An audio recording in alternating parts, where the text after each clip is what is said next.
But the year of 2006, I was in my junior year at the University of Tennessee. I was starting at cornerback on the football team, and you know, fourth quarter, 2 minutes left in the game against Air Force, went to just make a routine tackle. And I think, like you spoke to, man, a lot of people know the fact that I had a career-ending injury, but I think oftentimes a lot of people don't realize how serious it was. Like that night, I was literally fighting for my life, because of the nature of what had happened. I think a lot of people thought, oh man, he got injured. He went into surgery that night, and the next morning, he's okay, even though his career ended. But that night, I was literally fighting for my life because I had ruptured the subclavian artery in my chest, the main artery. And so I was bleeding internally, and they had to rush me back and take the main vein out of my left leg, plug it into my chest in order to save my life. And then I had nerve damage. And so the medical term for my injury was brachial plexus avulsion, which I tore some of the nerves from my spine. Immediately, it paralyzed my right arm and hand. And we had to do some different surgeries back and forth from Knoxville, Tennessee to the Mayo Clinic in Rochester, Minnesota. And just through that process, man, I think the gift of adversity and opposition when you live with it, right? It's like an element of long suffering. Like I was speaking to some kids last week just about the gift of adversity, the gift of opposition, the gift of change, the gift of uncertainty. And oftentimes in life, these are things that our perspective about it is negative, right? Oftentimes, if change is about to happen, if uncertainty is about to happen, oftentimes a person doesn't look at that with a certain level of excitement, like, oh man, change is about to happen. Adversity is about to happen, right? These are opportunities to grow, right? Change is inevitable. How we grow through it is optional, right? Based upon the decisions and the choices that we make with the things that we encounter. And so with me, what happened was I had so much time in solitude because I was in the midst of a process that no one can give me an answer for, right? Because of the nature of the injury. No one can say, hey, man, 6 month, 9 month, 12 month, this is what's going to happen according to the timeline. My injury wasn't like that. And so it's basically a process that I had to just show up for. And it's basically like, all right, man, we're going to try this and we'll see what happens. And so your peace and your joy and your happiness is usually tied to an outcome, just the natural person in life. All right, man, I know if I get this injury in a year or so, I'll be back. I'll be ready to go. I couldn't tie my peace, joy, and happiness to the result. I couldn't tie my peace, joy, and happiness to the outcome. And so showing up every single day and just clinging to something and learning how to put my mindset in a space and place to where, all right, man, whether I get the outcome I want or I don't, it's all good, man. I'm still joyful. I'm still happy. And so it was just trying to find value in the opposition and adversity. And from there, I would get invites to just come out and share about how I was doing, quarterback clubs, fifth quarters, FCAs. I wasn't looking at it as, oh man, I'm going to be a speaker. I never looked at it that way. I was just showing up because it was therapeutic for me in the process of what I was going through. And I would show up and somebody would do a Q&A and I would leave and I would be like, man, that felt good to just get my thoughts out about what I'm going through. And people would just come up to me and say, hey, man, you might need to look at, speaking, and just went on a journey with God, man. And God confirmed it in different ways that this is what I was supposed to be doing. And I had to have the faith and the courage to do it, coming up on almost 20 years, of speaking.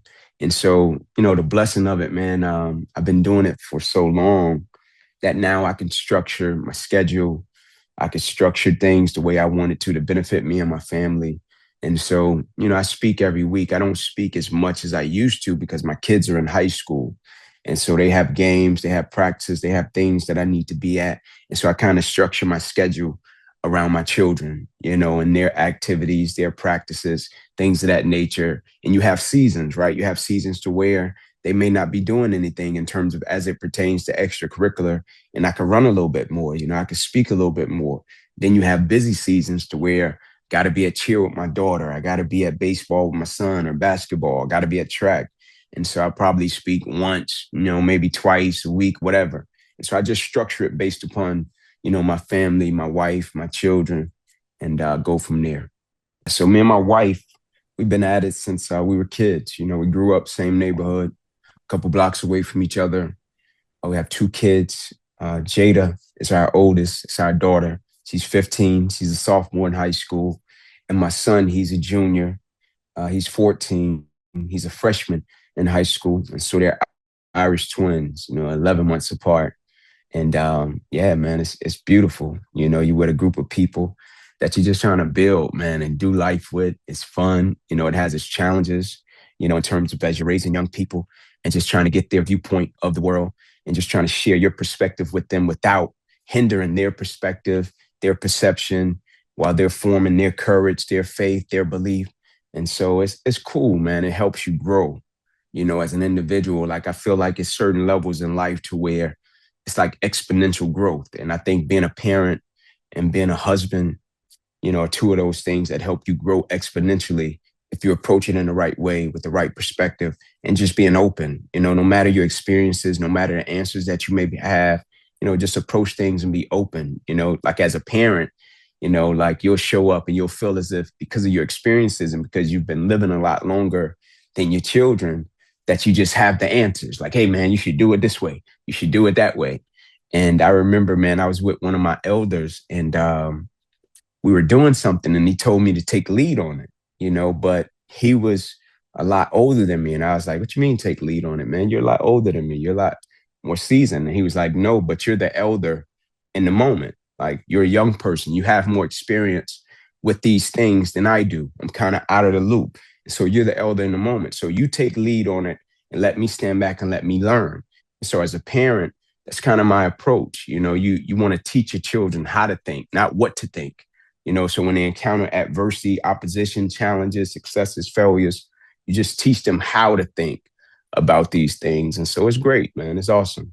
Man, when I look back on my opportunity of just being a part of the team at UT, man, I felt extremely grateful when I was in it. I feel even more grateful now that I got that experience in my life. Like when I speak to a lot of college teams, but I started it at UT, I would always say it's a blessing to play this game. It's a privilege to play it at the University of Tennessee.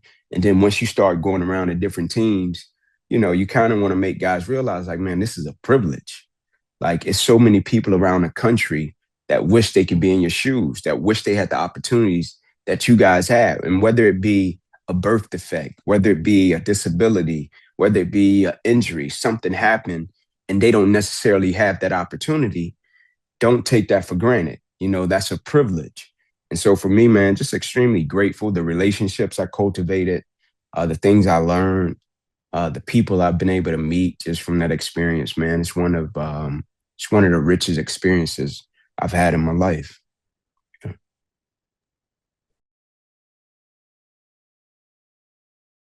Just being interconnected to an ecosystem that you can walk with for the rest of your life, man.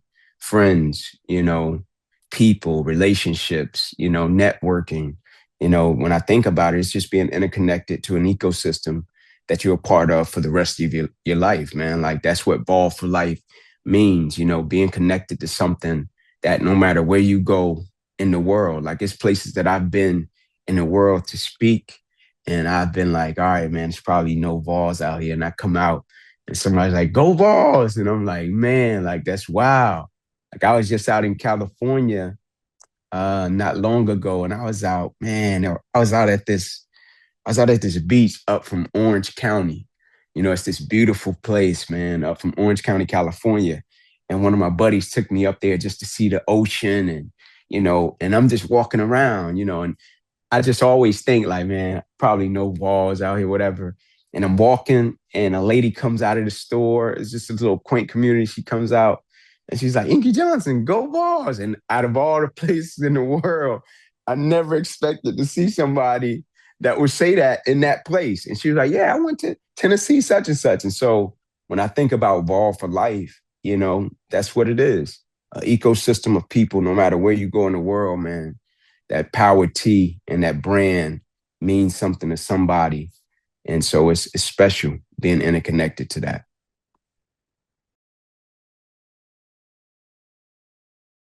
Yeah, I think one of the greatest things about football, and I remember hearing Tom Brady say this, man, and it's so true. He was just like, football is hard. When you do football, football is something that's hard. It's uncomfortable. You're doing it and it's hard. Like it's not something that like you show up and it's just gravy train. Like you show up in the summer, it's hot. You got on equipment, you're running, you got people screaming, yelling at you. But in the same sense, it's beautiful and it cultivates certain things. And so I think one of the greatest things that I learned from the game of football is just the teamwork, being connected to other guys, having the same mission, same purpose. And the thing I love about a team in terms of football and the thing I love about a locker room, you got all these guys that come from different backgrounds, different places, different socioeconomic, like all these guys come from just different places, think different, look different. And when you put a common goal, common mission, common purpose in alignment, all these guys come together and they try to accomplish it for the betterment of the group. Like that's special. And you take something like that with you into being a father with your family. You show up every single day with that mindset of teamwork, man. How do we accomplish the things that we seek to accomplish for everybody in this family? You take it with you in terms of business, right? To where you show up and you're not self-centered because you've been a part of teams your whole life, just different teams. You've seen different leadership styles. You've seen people operate in different ways to get things done. And you realize just the nature of hard work, right? And what it produces. It's like I remember seeing guys talk about like just like being positive, right? And optimistic. Like we were going through some hard stuff in football once, and guys like, man, you got to be positive, you got to do this, you got to be optimistic. And so I'm the type of person when I'm in the midst of something and I hear someone say something, I like to learn, I like to look it up. And so I went and looked up, just optimism, like what is it? Like being optimistic.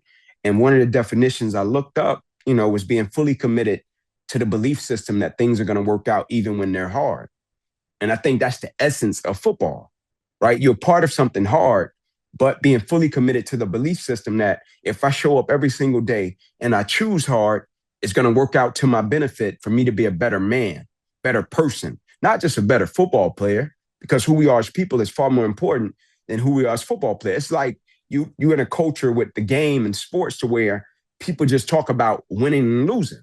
I think what's more important than winning and losing is just showing up and performing well. Just the nature of learning how to perform well. Like I talk to my children about that. Just learning how to perform well, because you can win a game and not perform well, right? You can win a game on some fluke play. You can win a game on some humbug stuff and not perform well.